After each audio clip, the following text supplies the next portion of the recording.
First ಕನ್ನಡಕ್ಕೆ ಸ್ವಾಗತ. ನಾನು ಉಮರ್ ಫಾರೂಕ್. ಇಸ್ರೇಲ್ ಪ್ರಧಾನಿ ಬೆಂಜಮಿನ್ ನೇತನ್ಯಾಹು ಇರಾನ್ ನಡೆಸಿದ ವೈಮಾನಿಕ ದಾಳಿಯಲ್ಲಿ ಸತ್ತೋಗ್ಬಿಟ್ರ. ಕಳೆದ 2-3 ದಿನಗಳಿಂದ ಸೋಷಿಯಲ್ ಮೀಡಿಯಾಗಳಲ್ಲಿ ಇಂತಹದೊಂದು ಸುದ್ದಿ ಭಾರಿ ಕಾಡ್ಗಿಚ್ಚಿನಂತೆ ಹರಿದಾಡ್ತಾ ಇದೆ. ಅಷ್ಟಕ್ಕೂ ಈ ಸುದ್ದಿಯ ಮೂಲ ಯಾವುದು, ಇದು ನಿಜಾನಾ ಅಥವಾ ಸುಳ್ಳು ಸುದ್ದಿನ, ಇದೆಲ್ಲವನ್ನು ಈ ಎಪಿಸೋಡ್ನಲ್ಲಿ ಡೀಟೇಲ್ ಆಗಿ ನೋಡ್ತಾ ಹೋಗೋಣ. ಈ ವಿಡಿಯೋವನ್ನು ಕಡೆಯ ತನಕ ಮಿಸ್ ಮಾಡದೆ ನೋಡಿ. ಇರಾನ್ ನಡೆಸಿದ ವೈಮಾನಿಕ ದಾಳಿಯಲ್ಲಿ ಇಸ್ರೇಲ್ ಪ್ರಧಾನಿ ಬೆಂಜಮಿನ್ ನೇತನ್ಯಾಹು ಸತ್ತೋಗಿದ್ದಾರೆ ಅಂತ ವದಂತಿಗಳು ಶುರುವಾಗಿದ್ದಾವೆ. ಇರಾನಿನ ಸರ್ಕಾರಿ ಮಾಧ್ಯಮಗಳಾದ ತಸ್ನಿಮ್ ಮತ್ತು ಫಾಸ್ಟ್ ನ್ಯೂಸ್ ಏಜೆನ್ಸಿಗಳಿಂದ ಇಸ್ರೇಲ್ ಪ್ರಧಾನಿ ಕಚೇರಿಯ ಮೇಲೆ ಕ್ಷಿಪಣಿ ದಾಳಿ ನಡೆದಿದೆ. ಅದರಲ್ಲಿ ನೇತನ್ಯಾಹು ಕಳೆದ ಕೆಲವು ದಿನಗಳಿಂದ ಸಾರ್ವಜನಿಕವಾಗಿ ಎಲ್ಲೂ ಕಾಣಿಸ್ಕೊಂಡಿಲ್ಲ ಅನ್ನೋದು ಇವರ ವಾದ. ವದಂತಿಗೆ ಕಾರಣ ಆದ ಅಂಶಗಳು ಏನಂತಂದರೆ, ನೇತನ್ಯಾಹು ಸತತ 3-4 ದಿನಗಳಿಂದ ಯಾವುದೇ ಒಂದು ವಿಡಿಯೋ ಸಂದೇಶವನ್ನು ಕೊಟ್ಟಿರಲಿಲ್ಲ. ಅವರ ಭದ್ರತೆಯನ್ನು ಏಕಾಏಕಿ ಹೆಚ್ಚಿಗೆ ಮಾಡಲಾಗಿತ್ತು. ಅಮೆರಿಕದ ಗಣ್ಯರ ಭೇಟಿ ಕೂಡ ಇಲ್ಲಿ ರದ್ದಾಗಿತ್ತು. ಫ್ರಾನ್ಸ್ ಅಧ್ಯಕ್ಷರ ಜೊತೆಗಿನ ಮಾತುಕತೆಯ ಒಂದು ಆಡಿಯೋ ಅಥವಾ ವಿಡಿಯೋ ಆಗಲಿ ಲಭ್ಯ ಆಗಿಲ್ಲ. ಹೀಗಾಗಿ ಬೆಂಜಮಿನ್ ನೇತನ್ಯಾಹು ಸತ್ತೋಗಿದ್ದಾರೆ ಅಂತ ಇರಾನ್ ಮಾಧ್ಯಮಗಳು ವರದಿ ಮಾಡ್ತಾ ಇದ್ದಾವೆ. ಆದರೆ ಇಸ್ರೇಲ್ ಸರ್ಕಾರ ಮತ್ತು ಅಂತಾರಾಷ್ಟ್ರೀಯ ಮಾಧ್ಯಮಗಳು ಅಂದರೆ ಪಾಶ್ಚಿಮಾತ್ಯ ಮಾಧ್ಯಮಗಳು ಈ ಸುದ್ದಿಯನ್ನು ಸಂಪೂರ್ಣವಾಗಿ ನಿರಾಕರಿಸಿದ್ದಾವೆ. ಇಸ್ರೇಲ್ ಪ್ರಧಾನಿ ಕಚೇರಿ ಇದನ್ನು ಫೇಕ್ ನ್ಯೂಸ್ ಅಂತ ಕರೆದಿದೆ. ಇದಿಷ್ಟೇ ಅಲ್ಲದೆ ಬೆಂಜಮಿನ್ ನೇತನ್ಯಾಹು ಇತ್ತೀಚೆಗೆ ಮಿಸೈಲ್ ದಾಳಿ ನಡೆದ ಸ್ಥಳವೊಂದಕ್ಕೆ ಭೇಟಿ ನೀಡಿ ಸಾರ್ವಜನಿಕರನ್ನು ಉದ್ದೇಶಿಸಿ ಮಾತನಾಡಿದ್ದಾರೆ. ಈ ಮೂಲಕ ತಮ್ಮ ಸಾವಿನ ವದಂತಿಗೆ ಅವರೇ ತೆರೆ ಎಳೆದಿದ್ದಾರೆ. ಕೇವಲ ನೇತನ್ಯಾಹು ಮಾತ್ರವಲ್ಲದೆ ಇಸ್ರೇಲ್ನ ರಾಷ್ಟ್ರೀಯ ಭದ್ರತಾ ಸಚಿವ ಮತ್ತು ನೇತನ್ಯಾಹು ಅವರ ಸಹೋದರ ಕೂಡ ದಾಳಿಯಲ್ಲಿ ಸತ್ತಿದ್ದಾರೆ ಅಂತ ಸುಳ್ಳು ಸುದ್ದಿ ಹಬ್ಬಿಸಲಾಗಿತ್ತು. ಆದರೆ ಇವೆಲ್ಲನೂ ಇರಾನ್ ಪ್ರೇರಿತ ಪ್ರಪಾಗಂಡ ಅಂತ ದಿ ಟೈಮ್ಸ್ ಆಫ್ ಇಸ್ರೇಲ್ ವರದಿ ಮಾಡಿದೆ. ಯುದ್ಧದ ಸಮಯದಲ್ಲಿ ಸುಳ್ಳು ಸುದ್ದಿಗಳು ಹರಡೋದು ಸಾಮಾನ್ಯ. ಯಾವುದೇ ಅಧಿಕೃತ ಮಾಹಿತಿ ಇಲ್ಲದೆ ಸೋಷಿಯಲ್ ಮೀಡಿಯಾದಲ್ಲಿ ಬರುವ ಇಂತಹ ಸುದ್ದಿಗಳನ್ನು ನಂಬಬೇಡಿ. ಬೆಂಜಮಿನ್ ನೇತನ್ಯಾಹು ಸುರಕ್ಷಿತವಾಗಿದ್ದಾರೆ ಮತ್ತು ತಮ್ಮ ಕೆಲಸಗಳಲ್ಲಿ ತೊಡಗಿಸಿಕೊಂಡಿದ್ದಾರೆ ಅಂತ ಇಸ್ರೇಲ್ನವರು ಸಮಜಾಯಿಸಿ ಕೊಡ್ತಾ ಇದ್ದಾರೆ. ಇರಾನ್ ಮತ್ತು ಇಸ್ರೇಲ್ ನಡುವಿನ ಸಂಘರ್ಷ ಈಗ ಅತ್ಯಂತ ಅಪಾಯಕಾರಿ ಘಟ್ಟಕ್ಕೆ ಬಂದು ತಲುಪಿದೆ.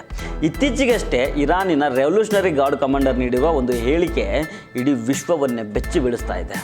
ಇರಾನ್ ಈಗ 1 ಟನ್ ತೂಕದ ಸ್ಫೋಟಕಗಳನ್ನು ಹೊತ್ತೊಯ್ಯುವ ಕ್ಷಿಪಣಿಗಳ ಮೂಲಕ ದಾಳಿ ನಡೆಸೋದಕ್ಕೆ ಸಜ್ಜಾಗಿದೆ. ಇದು ಕೇವಲ ದಾಳಿಯಲ್ಲ, ಯುದ್ಧದ ತಂತ್ರವನ್ನೇ ಬದಲಿಸುವ ಹೆಜ್ಜೆ ಅಂತ ವಿಶ್ಲೇಷಣೆ ಮಾಡಲಾಗ್ತಾ ಇದೆ. ಬ್ರಿಗೇಡಿಯರ್ ಜನರಲ್ ಮಜೀದ್ ಮೌಸವಿ ಅವರ ಪ್ರಕಾರ ಇನ್ಮುಂದೆ ಇರಾನ್ ಬಳಸುವ ಪ್ರತಿಯೊಂದು ಕ್ಷಿಪಣಿಯು ಕನಿಷ್ಠ 1,000 kg ಅಂದರೆ 1 ಟನ್ ಸ್ಫೋಟಕಗಳನ್ನು ಇಟ್ಕೊಂಡಿರುತ್ತಂತೆ. ಈ ಮೊದಲಿಗಿಂತ ಇದು ದುಪ್ಪಟ್ಟು ವಿನಾಶಕಾರಿ ಶಕ್ತಿಯನ್ನು ಹೊಂದಿರಲಿದೆ. ಅಮೆರಿಕ ಮತ್ತು ಇಸ್ರೇಲ್ ಸೇನಾ ನೆಲೆಗಳು ಮಾತ್ರ ಅಲ್ಲದೆ ದುಬೈ ವಿಮಾನ ನಿಲ್ದಾಣ ಮತ್ತು ಸೌದಿ ಅರೇಬಿಯಾದ ತೈಲ ಸಂಸ್ಕರಣಾ ಕೇಂದ್ರಗಳ ಮೇಲಿನ ದಾಳಿಯ ತೀವ್ರತೆ ಇನ್ನು ಮುಂದೆ ಹೆಚ್ಚಾಗುತ್ತೆ ಅಂತ ಅವರು ಎಚ್ಚರಿಕೆಯನ್ನು ಕೊಟ್ಟಿದ್ದಾರೆ. ಇಲ್ಲಿ ತನಕ ಇರಾನು ಕಡಿಮೆ ಬೆಲೆಯ ಶಾಯಿ ಡ್ರೋನ್ಗಳ ಮೂಲಕ ಶತ್ರುಗಳ ವಾಯು ರಕ್ಷಣಾ ವ್ಯವಸ್ಥೆಯನ್ನು ಧನಿಸುವ ತಂತ್ರವನ್ನು ಮಾಡ್ತಾ ಇತ್ತು. ಆದರೆ ಈಗಿನ ತಂತ್ರವೇ ಬೇರೆ ಆಗಿದೆ. ಅದೇನಂತಂದರೆ ಹೆಚ್ಚಿನ ತೀವ್ರತೆ ಅಂದರೆ ಕಡಿಮೆ ಸಂಖ್ಯೆಯ ಆದರೆ ಅತಿ ವೇಗದ ಮತ್ತು ಹೆಚ್ಚು ಸ್ಫೋಟಕ ಸಾಮರ್ಥ್ಯದ ಕ್ಷಿಪಣಿಗಳನ್ನು ಬಳಸೋದು. ಎರಡನೆಯದ್ದು ಗುರಿ, ಭೂಗತ ಕಮಾಂಡ್ ಸೆಂಟರ್ಗಳು ಮತ್ತು ಬಲಿಷ್ಠ ವಾಯುನೆಲೆಗಳನ್ನು ಸಂಪೂರ್ಣವಾಗಿ ಧ್ವಂಸ ಮಾಡೋದು.